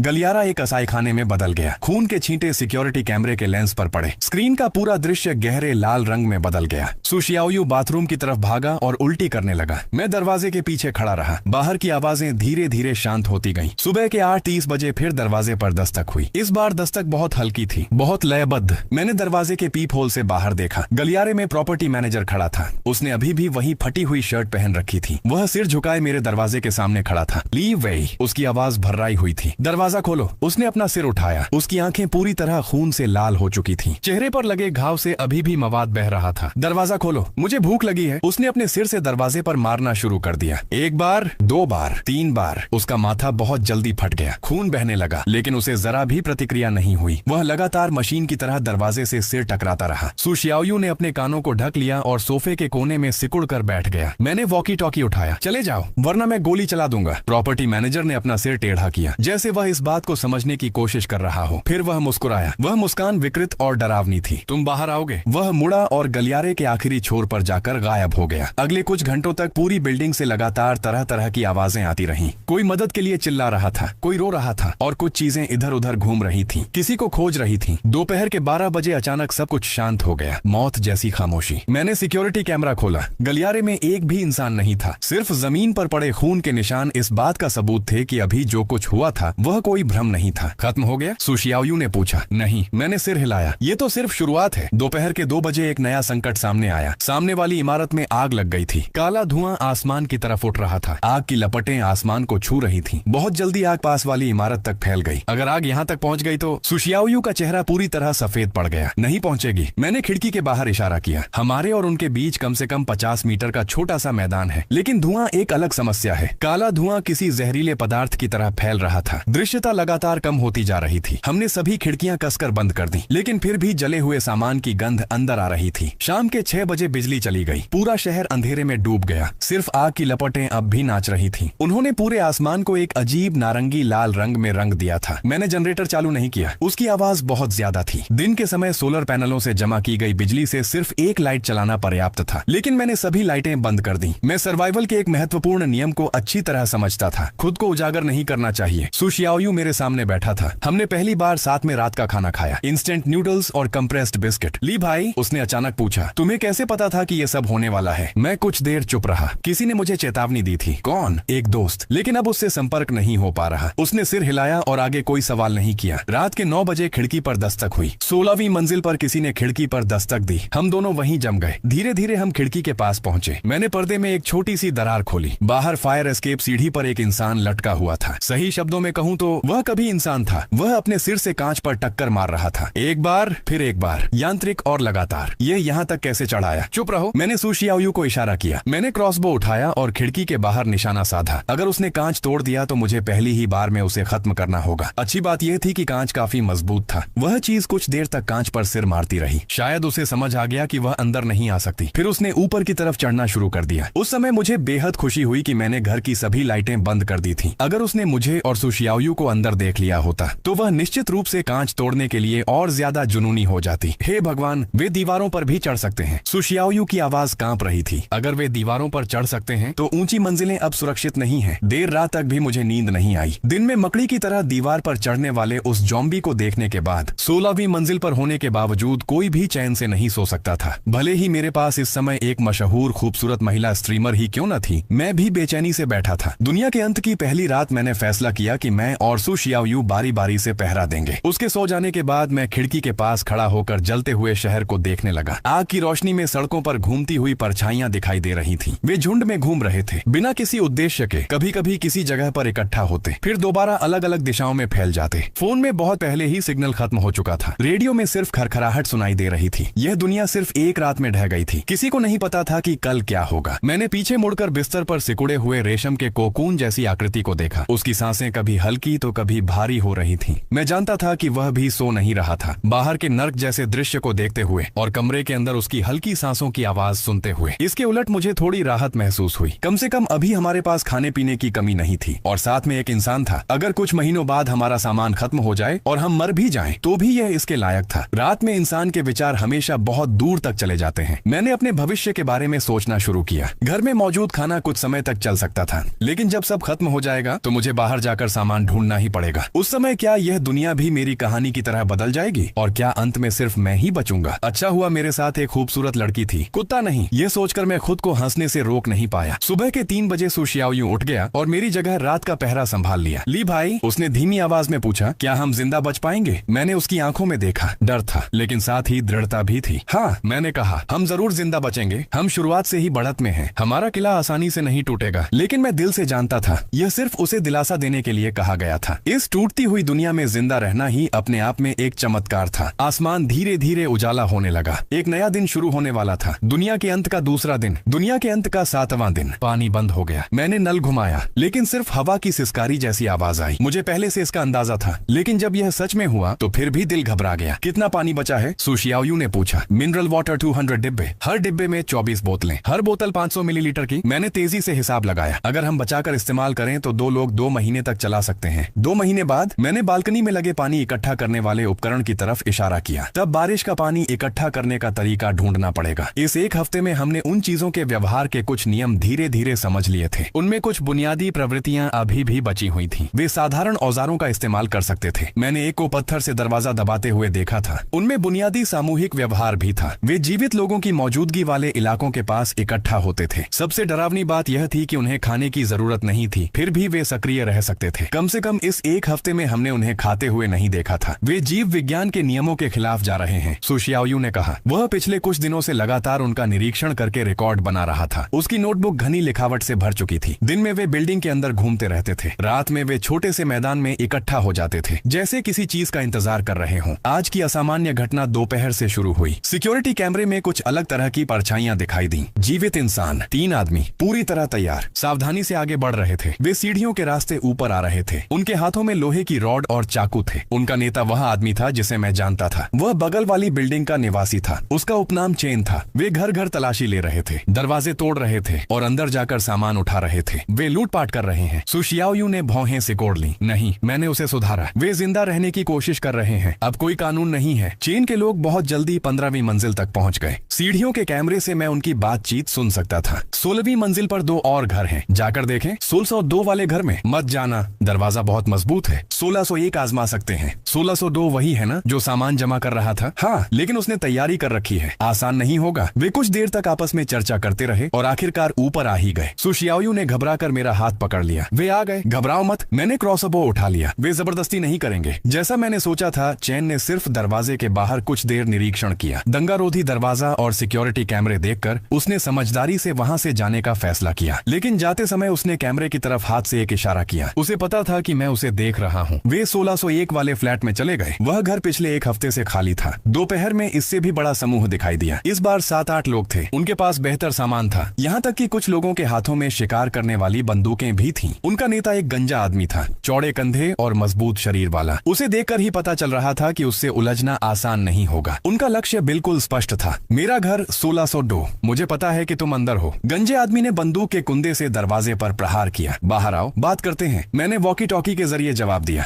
जो कहना है कहो, सीधी बात करता हूँ। हमने एक सुरक्षित क्षेत्र बनाया है। स्टेडियम में सामान साझा किया जाता है। लोग एक दूसरे की मदद करते हैं। हमसे जुड़ जाओ। अकेले छिपने से बेहतर है। सुनने में अच्छा लग रहा है तो दरवाजा खोलो। तुम लोग कौन हो? गंजा आदमी हंसा। दुनिया खत्म होने से पहले मैं मार्शल आर्ट्स का स्कूल चलाता था। अब मान लो कि मैं अस्थायी प्रबंधक हूँ। हमारे साथ 30 से ज्यादा लोग जुड़ चुके हैं। सब अपनी इच्छा से आए हैं। लेकिन उसकी आवाज में एक खतरनाक एहसास था। मौका सिर्फ एक बार मिलेगा। मैं सोचकर बताऊंगा, ज्यादा मत सोचना। गंजा आदमी मुड़ा और वहाँ से जाने लगा। हाँ, तुम्हारे साथ जो खूबसूरत लड़की है उसका भी स्वागत है। सु शियाओयू का चेहरा बदल गया। उन्हें पता था कि वह यहाँ है। गंजे आदमी के जाने के बाद हम दोनों चुप रहे। वे अच्छे लोग नहीं हैं, सु शियाओयू ने कहा। दुनिया के अंत में कोई अच्छा इंसान नहीं होता। मैंने अपने हथियारों की जांच की, खुद को भी शामिल करके। रात में एक अप्रत्याशित घटना हुई। गंजे आदमी की टीम जब वहाँ से निकल रही थी तो उसने कुछ बचे हुए संक्रमित लोगों को जगा दिया। गोली चलने की आवाज गूंजी। उसने और भी ज्यादा संक्रमितों को अपनी तरफ खींच लिया। बहुत जल्दी पूरी बिल्डिंग में भागने और चीखने की आवाजें गूंजने लगी। हम सिक्योरिटी कैमरे के जरिए इस पूरी लड़ाई को देख रहे थे। गंजा आदमी सच में काफी सक्षम था। वह लगातार निर्देश दे रहा था, व्यवस्थित तरीके से लड़ते हुए पीछे हट रहा था। लेकिन संक्रमित बहुत ज्यादा थे। वे हर मंजिल से बाढ़ की तरह निकल रहे थे। कुछ लोग पीछे छूट गए। पल भर में उन्हें जमीन पर गिराकर दबोच लिया गया। कुछ लोग निवासियों के घरों में छिपना चाहते थे, लेकिन सभी दरवाजे बंद थे। अंत में सिर्फ गंजा आदमी और उसके 2 आदमी वहाँ से बचकर निकल पाए। सु शियाओयू ने कहा, लेकिन मुझे पता है वे फिर वापस आएंगे और अगली बार वे और ज्यादा तैयारी के साथ आएंगे। देर रात एक और समस्या सामने आई। सामने वाली इमारत की आग आखिरकार बुझ गई, लेकिन उसकी सीढ़ियां पूरी तरह काली पड़ चुकी थीं। कुछ मंजिलें भी ढह चुकी थीं। इससे भी बुरी बात यह थी कि संक्रमित अब बाहर फैलने लगे थे। नए शिकार की तलाश में वे हमारी बिल्डिंग के नीचे आ गए और मुख्य दरवाजे पर हमला करने लगे। 10 मिनट बाद कांच का दरवाजा टूट गया। वे लॉबी में घुस आए। लिफ्ट पहले ही बंद थी, लेकिन सीढ़ियों का दरवाजा उन्हें ज्यादा देर तक नहीं रोक सकता था। क्या वे ऊपर आएंगे? सु सुशियाओयू ने पूछा। हाँ, मैंने तैयारी शुरू कर दी, लेकिन इसके लिए समय चाहिए था। रात के 2 बजे पहला संक्रमित 16वीं मंजिल पर दिखाई दिया। वह उलझन में गलियारे में घूम रहा था, कभी कभी दरवाजों से टकराता। हमने अपनी सांसें रोक लीं, कोई आवाज नहीं की। वह मेरे घर के दरवाजे के सामने काफी देर तक रुका रहा। उसने हाथ से दरवाजे को टटोलना शुरू किया, जैसे किसी चीज को महसूस करने की कोशिश कर रहा हो। फिर उसने अपने सिर से दरवाजे पर टक्कर मारना शुरू कर दिया। धड़ाम धड़ाम, लय बिल्कुल समान थी, यांत्रिक, बार बार दोहराई जाने वाली। सुशियाओयू ने अपने कान ढक लिए। मैं उसे देख रहा था। वह लगातार हमला करता रहा। आधे घंटे बाद आखिरकार वह वहां से चला गया। उसके माथे का खून दरवाजे पर निशान छोड़ गया था। सिक्योरिटी कैमरे के नाइट विजन मोड में वह निशान हरे रंग में चमक रहा था। दूसरा सप्ताह शुरू हो गया। सामान लगातार खत्म हो रहा था। तनाव बढ़ रहा था। बाहर की दुनिया पूरी तरह ढह चुकी थी और हम पिंजरे में बंद जानवरों की तरह थे। हमें नहीं पता था कि यह पिंजरा आखिर कब तक टिकेगा। ली भाई, सुशियाओयू ने अचानक पूछा, अगर हमारा सामान खत्म हो गया तो क्या होगा? मैंने खिड़की के बाहर खंडहर बन चुके शहर को देखा। तो बाहर जाकर सामान ढूंढेंगे। बाहर जाना मतलब मौत है, यहीं रहना भी मौत है, बस समय का फर्क है। वह कुछ देर चुप रहा, फिर बोला, तो मैं भी तुम्हारे साथ चलूंगा। मैंने उसे देखा। यह वही नाजुक और प्यारी दिखने वाली महिला स्ट्रीमर थी, लेकिन अब उसकी आंखों में दृढ़ता थी। दुनिया के अंत ने सभी को बदल दिया था। ठीक है, मैंने कहा, साथ चलेंगे। 10वां दिन बारिश आई। मूसलाधार बारिश ने इस मृत शहर को धोना शुरू किया और साथ ही उम्मीद भी लेकर आई। हमने तुरंत बारिश का पानी इकट्ठा करने वाला सिस्टम चालू कर दिया। पानी की हर बूंद कीमती थी। बारिश में उन संक्रमितों की गतिविधियां धीमी हो गईं। यह एक मौका है, हम अभी बाहर जाकर सामान ढूंढ सकते हैं। मैंने सुझाव दिया। बहुत खतरनाक है, लेकिन यह सबसे अच्छा मौका भी था। हमने काफी देर तक बहस की। आखिरकार हमने थोड़ा और इंतजार करने का फैसला किया। 14वां दिन। आसमान साफ था। लंबे समय बाद सूरज की रोशनी कमरे में आई, लेकिन उस रोशनी ने एक और भी क्रूर दुनिया को उजागर कर दिया। सड़कों पर संक्रमितों की संख्या साफ तौर पर बढ़ गई थी। वे कहां से आए? दूसरी सोसाइटियों से, या फिर कुछ बचे हुए लोग संक्रमित हो गए? इससे भी ज्यादा परेशान करने वाली बात यह थी कि उनका व्यवहार बदल रहा था। अब वे बिना किसी उद्देश्य के इधर उधर नहीं घूमते थे, बल्कि व्यवस्थित तरीके से इकट्ठा होकर आगे बढ़ते थे। कभी कभी सैकड़ों संक्रमित एक साथ एक ही दिशा में दौड़ पड़ते थे, जैसे उन्हें कोई संकेत मिल रहा हो। वे विकसित हो रहे हैं। सुशियाओयू ने एक डरावना निष्कर्ष निकाला। नहीं, मैंने सिर हिलाया। कहना चाहिए कि उन्हें नियंत्रित करने वाली चीज सीख रही है। नियंत्रित? तुम कहना चाहते हो? मुझे नहीं पता। मैंने उन अजीब परछाइयों को देखा, लेकिन यह निश्चित रूप से कोई प्राकृतिक घटना नहीं है। उस रात हमें गोलियों की आवाज सुनाई दी। 1-2 गोलियां नहीं, बल्कि लगातार गोलियों की आवाज, जैसे कोई छोटी सी लड़ाई चल रही हो। दूर आग की रोशनी चमक रही थी। विस्फोटों की आवाज से खिड़कियां तक हिल रही थी। कोई लड़ रहा है। सुशियाओयू उत्साहित होकर बोला, शायद सेना है। मैं इतना आशावादी नहीं था। अगर सेना भी है तो यह भी नहीं पता कि वे कितनी देर टिक पाएंगे। लड़ाई 2 घंटे तक चली, फिर सब कुछ अचानक शांत हो गया। अगले दिन हमने उसका परिणाम देखा। कुछ गलियों की दूरी पर एक बख्तरबंद वाहन सड़क किनारे पलटा पड़ा था। उससे काला धुआं निकल रहा था। उसके आसपास अनगिनत संक्रमित खड़े थे, लेकिन उनमें कुछ वर्दी पहने हुए लोग भी दिखाई दे रहे थे। बचाव अभियान विफल हो गया था। उम्मीद एक बार फिर टूट गई। तीसरा सप्ताह। बचे हुए लोग दिखाई देने लगे। 1-2 नहीं, बल्कि संगठित समूह। उनके पास अच्छे हथियार और बेहतर उपकरण थे। वे प्रशिक्षित थे। स्पष्ट था कि वे आम नागरिक नहीं थे। उनका नेता लगभग 40 साल का आदमी था। छोटे कटे हुए बाल, तेज नजरें। उसे देखते ही लगता था कि वह सैन्य पृष्ठभूमि से आया है। कुल 12 लोग थे, लाल रंग की छलावरण वर्दी में। हर किसी के पास हथियार था। दूरबीन से मैंने देखा कि उन्होंने सोसाइटी के अंदर एक अस्थायी ठिकाना बनाया था। उन्होंने वाहनों की मदद से सुरक्षा घेरे के लिए अस्थायी निगरानी टावर भी बनाए थे। यहाँ तक कि उनके पास जनरेटर भी था। क्या वे सेना है? सुशियाओयू की आंखों में उम्मीद चमकी। नहीं। मैंने उनकी बाह पर लगे चिन्ह की तरफ इशारा किया। कोई आधिकारिक पहचान नहीं है। शायद वे पूर्व सैनिक हैं या फिर कोई नागरिक संगठन। वे बहुत कुशलता से काम कर रहे थे। सुबह संक्रमितों को साफ करते, दोपहर में सामान इकट्ठा करते और रात में बारी बारी से पहरा देते। 3 दिनों के अंदर सोसाइटी के संक्रमितों का ज्यादातर हिस्सा साफ कर दिया गया। चौथे दिन रेडियो से आवाज आई, सभी बचे हुए लोगों का ध्यान दें, हम एक नागरिक राहत दल हैं। अब सोसाइटी लगभग सुरक्षित है। हमसे जुड़ने के लिए आपका स्वागत है। हमारे पास खाना, पानी और हथियार है। आइए मिलकर इस मुश्किल समय से गुजरें। आवाज लाउडस्पीकर के जरिए पूरी बिल्डिंग में फैल गई। दोहराता हूँ, हम सुरक्षा और जरूरी सामान उपलब्ध कराते हैं। इकट्ठा होने की जगह सोसाइटी का केंद्रीय मैदान है। अपना सामान साथ लाएं। हम संसाधन साझा करेंगे और मिलकर जिंदा रहेंगे। सुशियाओयू ने मेरी तरफ देखा। क्या हमें जाना चाहिए? पहले और देखते हैं। बहुत जल्दी कुछ लोगों ने प्रतिक्रिया देना शुरू कर दिया। सबसे पहले 10वीं मंजिल का एक परिवार, जिसमें 3 लोग थे। फिर 14वीं मंजिल के कुछ युवा। वे बड़े बड़े बैग लेकर डरते डरते मैदान की ओर चले गए। दूरबीन के जरिए मैंने आगे जो हुआ वह देखा। छोटे बालों वाला आदमी बहुत विनम्रता से उनका स्वागत कर रहा था। उसने उनके रहने की व्यवस्था की, खाना बांटा। देखने में सब कुछ बिल्कुल सामान्य लग रहा था, लेकिन रात होते ही महिलाओं को अलग अलग ले जाया गया। कहा गया कि उन्हें बेहतर रहने की जगह दी जाएगी। पुरुषों से उनका सारा सामान जमा करने को कहा गया। सारा सामान अब सामूहिक रूप से प्रबंधित किया जाएगा। किसी ने विरोध किया, उसे तुरंत काबू कर लिया गया। काम के बदले खाना, यही अब नया नियम है। छोटे बालों वाले आदमी की आवाज आवाज ठंडी थी। युवा महिलाओं को दूसरे टेंट में ले जाया गया। वहाँ हथियारबंद लोग पहरा दे रहे थे। जानवर, सु शाओयू ने दांत पीसते हुए कहा, यही दुनिया का अंत है। उनके पास अच्छे हथियार और उपकरण थे, लेकिन उन्होंने खुले तौर पर दुश्मनी नहीं दिखाई। छोटे बालों वाला आदमी लाउडस्पीकर के जरिए बोला, मेरा नाम चेन फेंक है। मैं पूर्व विशेष बल का सैनिक हूँ। मुझे पता है कि तुमने काफी तैयारी कर रखी है। हम यहाँ लूटपाट करने नहीं आए हैं। मैंने वॉकी टॉकी के जरिए जवाब दिया। क्या बात है? सहयोग। तुम्हारे पास सामान है, मेरे पास ताकत है। साथ मिलकर काम करना सबके लिए अच्छा होगा। मैं अकेला ठीक हूँ। अकेला? चेन फेंक हंसा। मुझे पता है कि अंदर एक महिला भी है। सु शाओजाए है ना? काफी खूबसूरत है। सु शाओयू का चेहरा सफेद पड़ गया। बेगुनाहों को धमकाना? चेन फेंक की आवाज बदल गई। दुनिया के अंत में एक खूबसूरत महिला का अकेले जिंदा रहना बहुत खतरनाक है। हमसे जुड़ जाओ, मैं उसकी सुरक्षा की गारंटी देता हूँ। दफा हो जाओ। चेन फेंक कुछ देर चुप रहा। मिस्टर ली, तुम्हारा दंगारोधी दरवाजा वास्तव में बहुत मजबूत है, लेकिन तुम्हें किसी न किसी दिन बाहर आना ही पड़ेगा। सामान हमेशा नहीं चलेगा, वह बाद की बात है। ठीक है, मैं तुम्हें सोचने का समय देता हूँ। वह मुड़ा और जाने लगा। याद रखना, यह दुनिया बदल चुकी है। नैतिकता और कानून अब अतीत की बातें हैं। जिंदा रहना ही एकमात्र सच्चाई है। उनके जाने के बाद सु शाओयू ने मुझसे पूछा, अगर वे जबरदस्ती करने लगे तो क्या होगा? दंगारोधी दरवाजा कुछ समय तक रोक सकता है। मैंने हथियारों की जांच की। अगर सच में कोई रास्ता नहीं बचा, मैंने सीधे 16वीं मंजिल की खिड़की की तरफ इशारा किया। नीचे कूदना बहुत जल्दी होगा। वह कुछ पल के लिए स्तब्ध रह गया। हाँ, यह भी उनसे बेहतर है। उस रात हालात और खराब हो गए। चेन फेंक के लोगों ने पूरी बिल्डिंग की आपूर्ति काटनी शुरू कर दी। जनरेटर की आवाज बंद हो गई। बैकअप जनरेटर भी नष्ट कर दिया गया। पानी की पाइप तोड़ दी गई। यहाँ तक कि अग्निशमन के लिए रखा पानी भी खाली कर दिया गया। वे हमें भूख प्यास से मारना चाहते हैं। नहीं, वे हमें मजबूर होकर उनके सामने झुकने पर मजबूर कर रहे हैं। अगले दिन चेन फेंक फिर आया। मिस्टर ली, क्या सोचा? बिना पानी और बिजली के रहना मुश्किल हो रहा होगा। मेरे पास भंडार है। कितने समय तक चलाओगे? 1 महीना, 2 महीने, हम इंतजार कर सकते हैं। तभी एक अप्रत्याशित घटना हुई। दूर से इंजन की आवाज सुनाई दी। एक काफिला आ रहा था। 3 बख्तरबंद गाड़ियां सोसाइटी के अंदर दाखिल हुई। उनके शरीर पर स्पष्ट पहचान चिन्ह थे। बचाव दल, सच में बचाव दल। सु शाओयू उत्साह में उछल पड़ा। चेन फेंक का चेहरा बदल गया। उसने तुरंत अपने लोगों को ठिकाने पर वापस जाने का आदेश दिया। बख्तरबंद गाड़ियां मैदान में रुक गईं। उनसे सैनिक उतरे। उनके पास अच्छे हथियार और उपकरण थे। उनकी गतिविधियां पेशेवर थीं। उनका नेता एक युवा सैन्य अधिकारी था। उसके कंधे के बैज से पता चलता था कि वह एक वरिष्ठ अधिकारी था। उन्होंने बहुत जल्दी स्थिति पर नियंत्रण कर लिया। चेन फेंक के लोगों ने विरोध नहीं किया। उनके हथियार जब्त कर लिए गए। सभी निवासियों का ध्यान दें, हम राहत दल हैं। अब से हम इस क्षेत्र की सफाई शुरू करेंगे। कृपया अपने घरों में रहें, बाहर न निकलें। सैन्य अधिकारी और चेन फेंक काफी देर तक बातचीत करते रहे। फिर एक अप्रत्याशित घटना हुई। चेन फेंक के लोगों को छोड़ दिया गया, यहाँ तक कि उनके हथियार भी वापस कर दिए गए। क्या हो रहा है? सु शाओयू को समझ नहीं आया। उम्मीद फिर से टूट गई। उन्होंने समझौता कर लिया है। जैसा मैंने कहा था, कुछ ही देर बाद रेडियो पर एक नई आवाज आई। वर्तमान स्थिति को देखते हुए हम नागरिक शक्तियों के साथ सहयोग करेंगे, मिलकर व्यवस्था बनाए रखेंगे। श्री चेन फेंक इस क्षेत्र के प्रबंधन में हमारी सहायता करेंगे। सहयोग।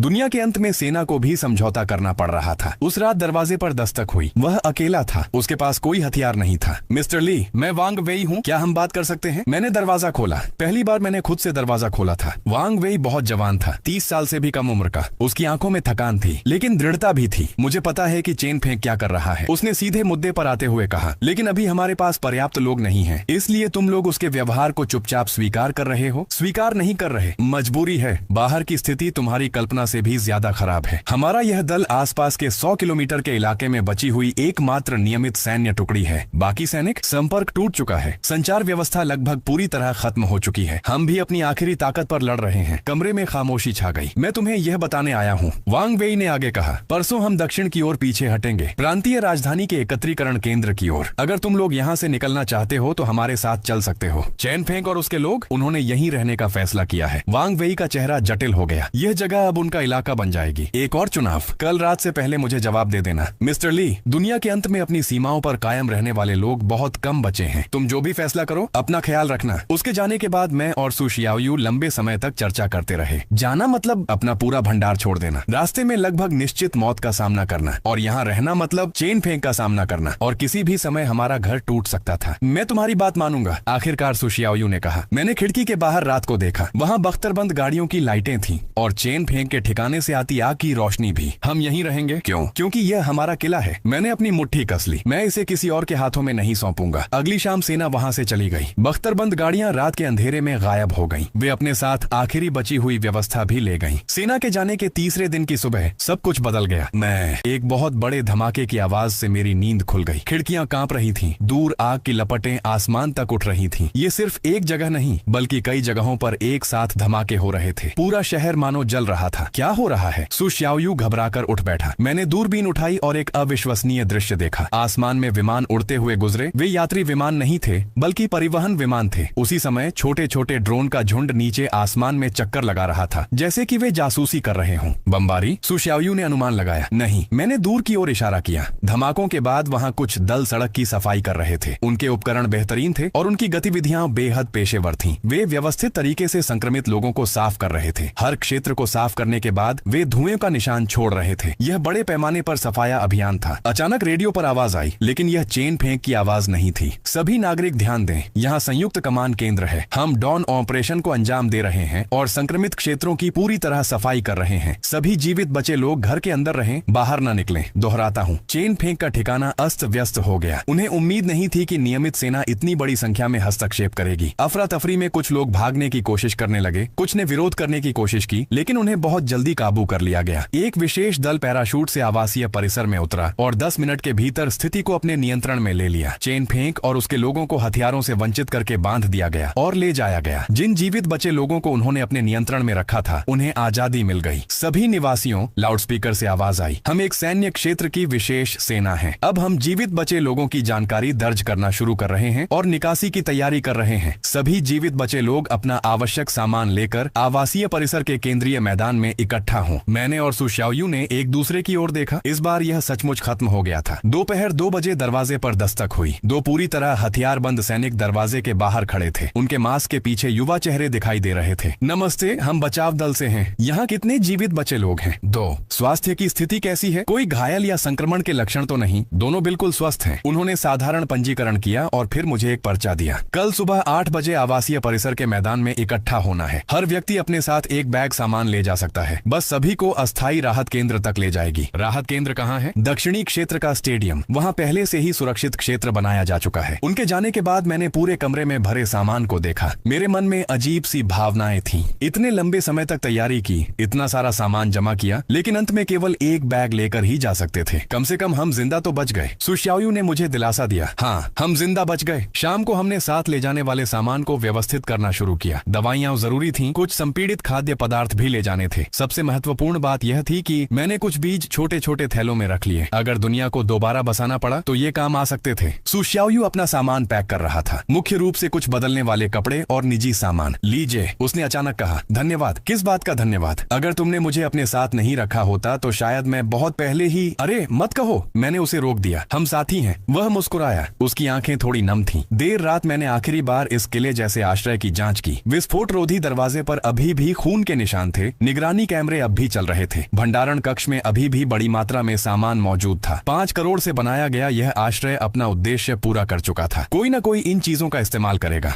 मैंने दीवार पर बाद में आने वालों के लिए एक संदेश लिखा। भंडारण कक्ष में भोजन और पानी है, 1 महीने के लिए पर्याप्त। जनरेटर बालकनी में है, आधा बैरल ईंधन भी है। हथियार दूसरी अलमारी में है। तुम्हें शुभकामनाएं। 15 अप्रैल 2024 की सुबह 4 बजे हम निकलने के लिए तैयार थे। बैग बहुत भारी था, लेकिन मन बहुत हल्का था। दरवाजे से बाहर निकलते समय मैंने आखिरी बार पीछे मुड़कर लिफ्ट की ओर देखा। वह अभी भी चालू नहीं हुई थी। हम सीढ़ियों से नीचे उतरे। गलियारे में सफाई के निशान दिखाई दे रहे थे। खून के निशान सूख चुके थे। दीवारों पर गोलियों के निशान थे। हर मंजिल से नीचे उतरते हुए जीवन के निशान दिखाई देते थे। खुले हुए दरवाजे, बिखरी हुई चीजें, जल्दबाजी में पड़े पैरों के निशान। पहली मंजिल के हॉल में सैनिक पहले से हमारा इंतजार कर रहे थे। धीरे धीरे नए जीवित बचे लोग नीचे आ रहे थे। उनमें से अधिकांश के चेहरे पीले और कमजोर थे। आंखें खाली थीं। हमारे बड़े बड़े बैग देखकर उनके चेहरों पर ईर्ष्या दिखाई दे रही थी। कुल 13 लोग थे। सभी पहुंच चुके थे। इमारत से बाहर निकलते ही सुबह की धूप आंखों में चुभी। मैंने पूरे 1 महीने तक इमारत से बाहर कदम नहीं रखा था। बाहर की दुनिया परिचित भी थी और अजनबी भी। परिचित इमारतें अभी भी मौजूद थीं, लेकिन सड़कों पर छोड़ी हुई गाड़ियां, टूटे हुए कांच और सूखे हुए खून के निशान हर जगह दिखाई दे रहे थे। बस दरवाजे के बाहर खड़ी थी। चढ़ने से पहले मैंने पीछे मुड़कर हमारी इमारत को देखा। 16वीं मंजिल की खिड़कियां धूप में चमक रही थीं, जैसे वह हमसे विदा ले रही हों। चलो, सु शाओयू ने मेरा हाथ खींचा। बस धीरे धीरे चल पड़ी और आवासीय परिसर से बाहर निकल गई। रास्ते के दृश्य दिल दहला देने वाले थे। दुकानों को पूरी तरह लूट लिया गया था। गाड़ियां इधर उधर बेतरतीब पड़ी थीं, लेकिन उम्मीद के संकेत भी दिखाई दे रहे थे। सफाई दल काम कर रहे थे। निर्माण वाहन मलबा साफ कर रहे थे। सब ठीक हो जाएगा। सबसे मुश्किल दौर बीत चुका है। आधे घंटे बाद स्टेडियम हमारी नजर के सामने आया। विशाल इमारत को लोहे की जाली और सुरक्षा घेरों से घेरा गया था। प्रवेश द्वार पर बख्तरबंद वाहन तैनात थे। हवा में रेड क्रॉस का झंडा लहरा रहा था, जिससे लंबे समय बाद सुरक्षा का एहसास हुआ। बस से उतरकर पंजीकरण और स्वास्थ्य जांच हुई, फिर रहने की जगह बांटी गई। सब कुछ व्यवस्थित था। हमें एक ही क्षेत्र में रहने की जगह मिली। हालांकि वहाँ केवल साधारण बिस्तर थे, लेकिन गर्म पानी था, बिजली थी और भोजन की व्यवस्था थी। राहत केंद्र में सैकड़ों जीवित बचे लोग थे। हर कोई धीरे धीरे नए जीवन के साथ तालमेल बिठा रहा था। कोई सामान बांटने में मदद कर रहा था, कोई व्यवस्था बनाए रख रहा था और कोई घायलों की देखभाल कर रहा था। खंडहरों के बीच सभ्यता फिर से बन रही थी। रात के खाने में गर्म दलिया और स्टीम्ड बन थे। खाना साधारण था, लेकिन लंबे समय बाद मिला गर्म भोजन था। भोजन कक्ष में लोग धीमी आवाज में बातें कर रहे थे और अपने अपने अनुभव साझा कर रहे थे। हर किसी के पास जीवित रहने की अपनी कहानी थी। हर किसी ने इस आपदा में कुछ खोया था और कुछ पाया था। सुना है उत्तर के शहरों में स्थिति बेहतर तरीके से नियंत्रण में है। दक्षिण में अभी भी सफाई चल रही है। शायद इसमें कई महीने लगेंगे। सब ठीक हो जाएगा। इस कहानी से हमें यही सीख मिलती है कि जिंदगी में सच्चे दोस्त बहुत बड़ी दौलत होते हैं। मुश्किल वक्त आने से पहले जो दोस्त आपको संभलने की चेतावनी दे और मुश्किल वक्त आने के बाद जो आपका साथ न छोड़े, उसे कभी मत खोना।